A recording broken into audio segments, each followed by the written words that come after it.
firstly, it's just refreshing to hear someone in corporate Australia actually say, you know what, we don't want progressive politics invading our office. We actually want this to be a neutral space. Good on him for that.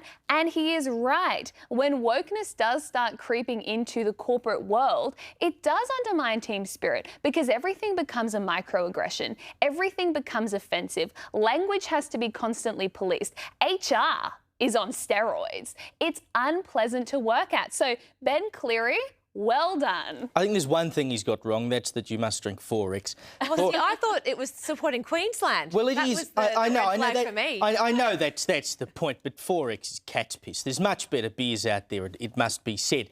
But otherwise, I'm on board with this. It should just be policy everywhere. Now the problem is it won't become policy everywhere because the corporate world has been infected by this bloody lefty woke nonsense. But what he is saying is that I want people to be able to come to work and have fun. Yep. Which in a lot of workplaces is just impossible now because you've got to look over your shoulder and make sure that if I say the wrong thing in front of that person and they're going to run off and make a complaint and then next thing I'm up in front of HR because the person I've actually said it to, like in all the corporate training you get these days, they tell you it doesn't matter whether the person you've said something to cares what you've said. If someone on the other side of the office happens to be walking past you as you say it and they don't like that you've said it, you're up in front of HR, good night nurse, which is just ridiculous. If you don't like what I've got to say, don't come near my desk, quite frankly. Just leave me alone.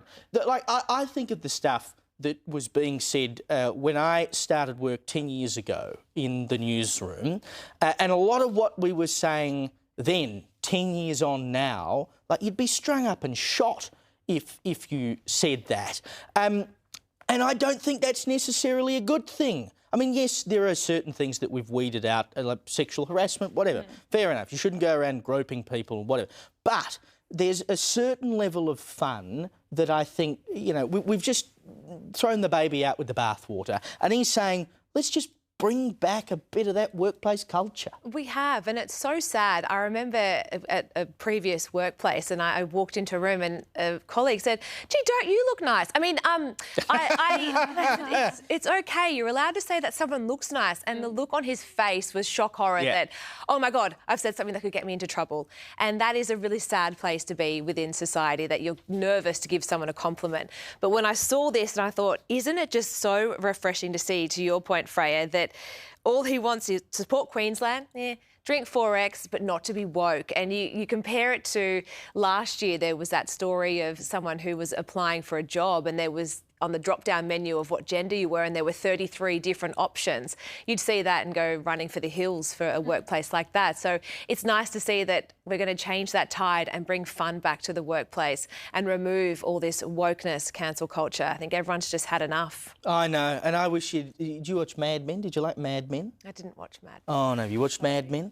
What's wrong with these people? Anyway, Mad Men, great series, but it's about an advertising agency in the 60s. And I'm always terribly jealous when I watch Mad Men because they're there, in the middle of the day having a meeting, sipping on a whiskey. And just, bring a bit of this back, There are still workplaces where people... It's why I went into journalism, because you could sort of drink on the job. But we're just lost fun. Bring back some fun to the world, and while we're at it, bring back the long lunch.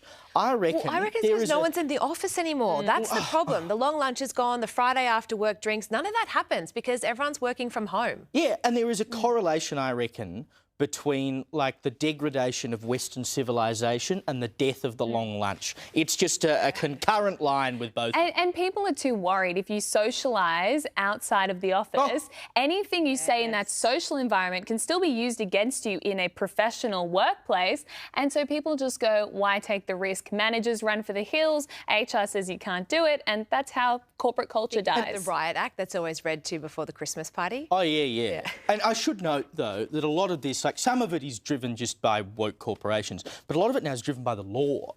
And employers have no choice but to get really harsh on this stuff, particularly under the Albanese government. They've, the regulations and, employers now have to actively ask you if there's anything wrong. It's not good enough to come and report something if and when it happens. It's just beyond the pale, I think. No, I agree.